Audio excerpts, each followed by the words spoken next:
Hello বন্ধুরা, good morning. কেমন আছো তোমরা সবাই? আশা করি যে যেখান থেকে আমার ভিডিওটা দেখছো তোমরা সবাই খুব খুব ভালো আছো। আর শুভ নববর্ষ সবাইকে। আজকে তো পয়লা বৈশাখ আর আজকেই ভিডিওটা পোস্ট হবে, তাই সবাইকে শুভ নববর্ষ। সবাই শুধু এবছর কেন, প্রতিটা বছর যেন তোমাদের সবার খুব ভালোভাবে কাটে, তোমরা সবাই সুস্থ থেকো। আর এই দেখো, আমি সকাল সকালে যে বাড়ির উপরে দোকানই চলে এসছে, তো দোকানের কাছ থেকে নিচ্ছি পাউরুটি, চা বানাবো। সকাল সকাল সকালের কাজকর্ম কমপ্লিট হয়ে গেছে, তো চা বানিয়ে নিয়েছি, লাল চা। অনেক দিন পর চা খাবো, ঠিক আছে। চা এখন আর খুব একটা বানাই না, শীত যে চলে গেছে, এখন চা বেশি একটা বানানো হয় না। চা দিয়ে পাউরুটি দিয়ে খেতে আমার বেশ ভালো লাগে, তাই নিলাম, দিয়ে চা বানিয়েছি। বাজার থেকে আজকে নিয়ে এসছে আলু আর পটল, কারণ শুধু আর আলুর পটল নিয়ে এসছে কারণ হাটটা আছে সামনে, তো কালকেই তো হাটে যাব, তার জন্য আলু আর পটল নিয়ে এসছে। শুধু আলু পটলের তরকারি করব। আর আজকে তো আমাদের 10 দিনে 10 আর মানে কাজ, ওই ঠাকুমাটার মালদায় যে বাড়ি বললাম না মারা গেছিলো, তো আজকে কাচাকুচি করতে হবে। তো সকালবেলায় রান্নাঘরটার ল্যাপা মোছা, ঘরটা ঝেড়ে ঝুড়ে একদম পরিষ্কার করে নিয়েছি। অরিত্রিতে সকাল সকাল আমার কাছে বায়না করছে যে মা তোমার এই কানেরগুলো পরবো। যেমনি মাথায় চুল নেই তেমনি কানেরগুলো পরেছে, কেমন লাগছে বলো তো। তো এই কানেরগুলো ওকে পরিয়ে দিলাম, ওর খুব ইচ্ছা আমার কানেরগুলো পরবে। আর ওই মাথায় চুল নেই জন্য ওই কানেরগুলো পরে কেমন যেন লাগছে। আর আমার হাতে যে ছোট ছোট কানেরগুলো দেখলে, ওই হাতে ওই কানেরগুলোর পরা ছিল, ওগুলো কিন্তু কেনা কানের, দুটোই কেনা কানের। তো দেখো আলু পটল দিকে কেটে নিয়েছি। আর হচ্ছে এই যে চোচাগুলো এখন ফ্যানের গাবলাতে রেখে দিলাম। আমাদের বাড়ির পাশের থেকে একজন আসে ফ্যান নিতে প্রতিদিন, তো তাই চোচা সবজির খোসা টোসা সব কিছু রেখে দিই, উনি এসে নিয়ে যায়। কাচাকুচি করার জন্য একটু গরম জল বসিয়েছিলাম, গরম জলের সাথে ঠান্ডা জল মিক্স করে নিলাম, নিয়ে তরকারিটা পরে রান্না করব। আগে ভাবলাম যে জামা কাপড় কটা ভিজিয়ে আসি, ভিজিয়ে আসলে আমি একটু পরেই কাচাকুচি করতে যেতে পারবো, তো তার জন্য জামা কাপড় কটা আগে ভিজাচ্ছি, তারপরে গিয়ে আমি তরকারি রান্না করব। রান্নাঘরের ঘরে ঝুল টুল ঝাড়া ল্যাপা মোছা এগুলো সকালে কমপ্লিট করে নিয়েছি, তোমাদের সাথে শেয়ার করা হয়নি। আর শুধু কোটো কাটাগুলো এগুলো পরিষ্কার করতে হবে, মাজা ঘষা করতে হবে, তাহলে আমার হয়ে যাবে। ওই কোটো কাটাগুলো বের করতে হবে, দেখি রান্নাবান্নাটা হোক, তারপরে ওগুলো পরিষ্কার করব বের করে নিয়ে।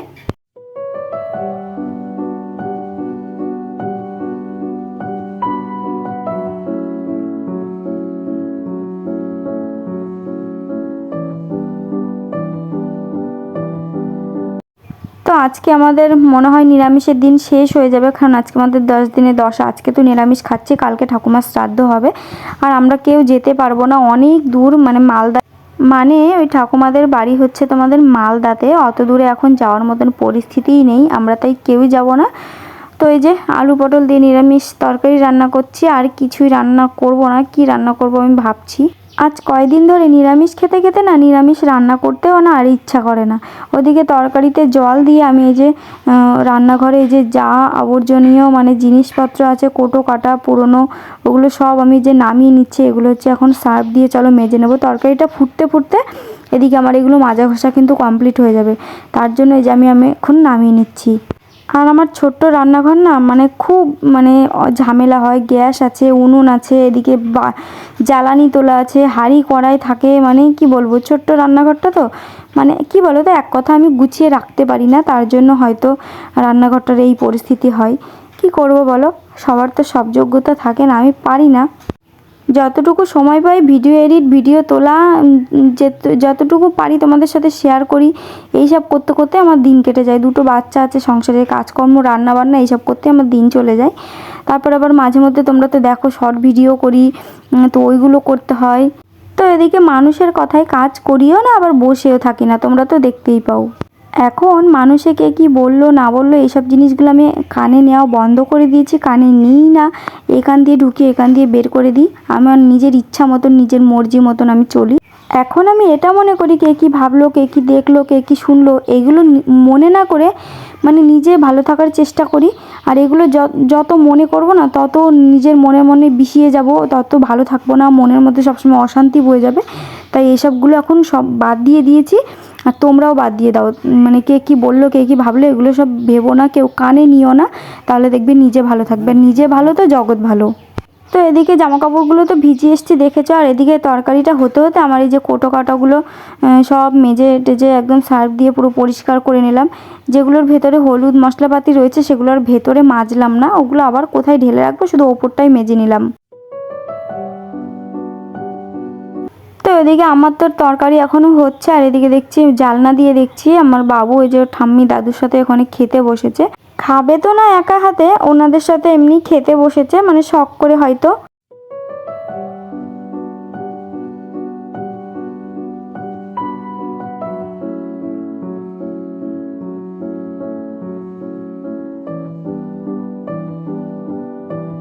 তো আমার এই যে রান্না বান্না কমপ্লিট হয়ে গেছে, আর এই যে যেগুলো কোটো কাটাগুলো ধুয়ে নিয়েছিলাম না, ওগুলো হালকা একটু রোদে দিয়েছিলাম, হালকা হালকা শুকিয়েছে। এখন ভাবছি যে এইগুলো কুকুরে মুকুরে হয়তো নিয়ে দৌড় মারতে পারে, যেহেতু মশলাপাতি দুই একটাতে ছিল, তো তার জন্য ভাবলাম কি আগে কোটোগুলো নিয়ে এসে রান্নাঘরে রেখে দিই সাজিয়ে। এই যে কোটোগুলো এখন রান্নাঘরে নিয়ে এসে রেখে দিলাম।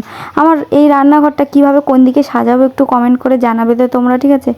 আমি না বুঝতে পারি না কিভাবে কোন দিকে কি করব না করব, কিভাবে কোথায় সাজাবো, কোনটা কোথায় রাখবো, এগুলো না বুঝতে পারি না। বাবুকে এখন খাওয়াতে বসেছি, জেদ দেখেছো কীরকম, ফোনে ভিডিও চালু করেছি, ভিডিও চালু করতে দেবে না, মানে ফোনে এখন কার্টুন দেখবে, না হলে ভাত খাবে না। এখনকার বাচ্চাদের মানে এত বাজে অভ্যাস, মানে এটা হচ্ছে বাচ্চাদের বাজে অভ্যাস না, মায়েদেরই বাজে অভ্যাস, মানে বড়রা এইসব অভ্যাসগুলো তৈরি করে দেয়। যেহেতু ভাত নিয়ে এখানে ওখানে যেতে হবে খাওয়াতে, তার জন্য কি করি, ফোন চালিয়েই এক জায়গায় বসে খাওয়াই ভালো, এরকম করে করে বাচ্চাদের অভ্যাস হয়ে যায়। এখনও কিন্তু আমি খাওয়া দাওয়া করিনি, খাওয়া দাওয়া না করার আগেই যে চলে এসেছি মাঠে কাচাকুচিগুলো করতে, কারণ রোদ চলে গেলে এই জামা কাপড়গুলো শুকাবে না, তার জন্য আগে ভাবলাম কাচাকুচি করে স্নানটা করে আসি, তারপরে গিয়ে তোমার খাওয়া দাওয়া করব। আর এখানে কাচাকুচি করাটা ভীষণ সুবিধা, জানো তো।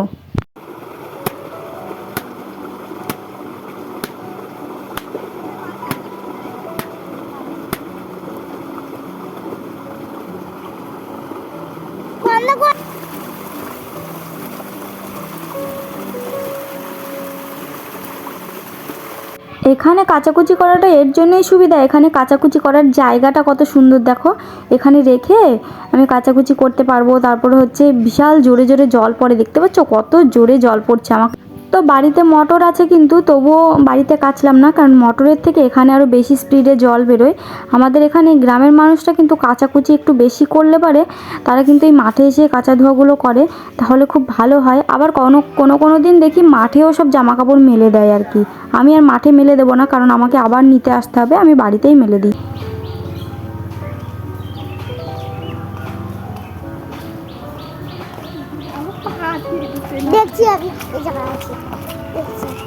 তো কাচা ধোয়া করে বাড়ি চলে এসেছি। এই যে জামা কাপড়গুলো এখন এদিক ওদিক দিয়ে মেলে দিতে হবে। আমার শাশুড়ি মা কালকে কেচেছিল, তো উনি আর কাচবে না আজকে, তাই জায়গাগুলো ফাঁকা আছে, তাই বাড়ির ভেতরে আমি মেলতে পারছি না। হলে আমাদের 3 ফ্যামিলি এই বাড়িটাই বাস করে। যদি আমরা সবাই মিলে কাচাকুচি করতাম না, তাহলে কিন্তু জামা কাপড় মেলার জায়গা একদম পুরো শর্ট পড়ে যেত। আমাকে জামা কাপড় মেলতে যে কোথায় যেতে হতো তার ঠিক ছিল না। আজকে দেখো কতগুলো নাইটি, সব মানে যতগুলো নাইটি ছিল যেগুলো পরতাম, সব নাইটি একবারে কেচে কুচি দিয়েছি। আমি যেই নাইটিটা দেখছো পরে আছি, এই নাইটিটা আমি নিয়েছিলাম পয়লা বৈশাখের দিন পরবো জন্য, কিন্তু পয়লা বৈশাখের দিন আর পরা হলো না, কারণ সব নাইটি যেহেতু কেচে দিয়েছে, এখন স্নান করে আমি কী পরবো, তো তার জন্য আমাকে এটা পরতে হলো। আর জানো তো, মাঠে গিয়ে স্নান করলে পারে ওখানে, ওটাকে আমরা চেম্বার বলি, ঠিক আছে, অনেকে স্যালো বলে।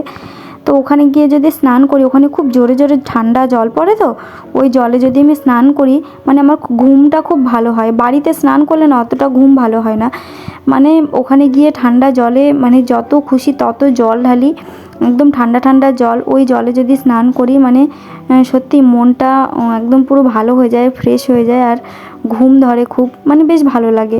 তো এখন বিকেলবেলা বান্ধবী যাচ্ছে ওর বাপের বাড়িতে, আমার সাথে একটু দেখা করতে এসছে।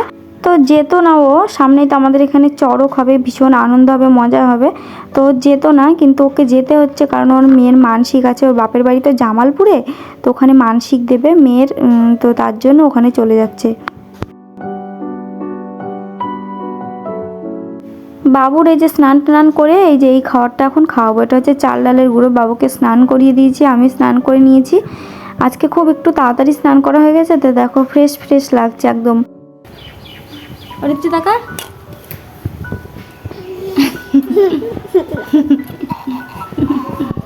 আমার বাবু বড় হলে মনে হয় খেলোয়াড় বা কিছু একটা হবে, কারণ এইটুকু বয়সে খেলার এত কিছু জানে, তোমরা ধারণা করতে পারবে না। আমাদের বাড়ির পাশে মাঠ আছে, ওই মাঠে প্রতিদিন বিকেল হবে ব্যাট আর বল নিয়ে চলে যায়, ওখানে বড় মানুষরা সবাই খেলা করে। তো তো ওদের সাথে বল মারতে হয় কিভাবে, কিভাবে ব্যাট ধরতে হয়, ও সব কিছু শিখে গেছে, ঠিক আছে।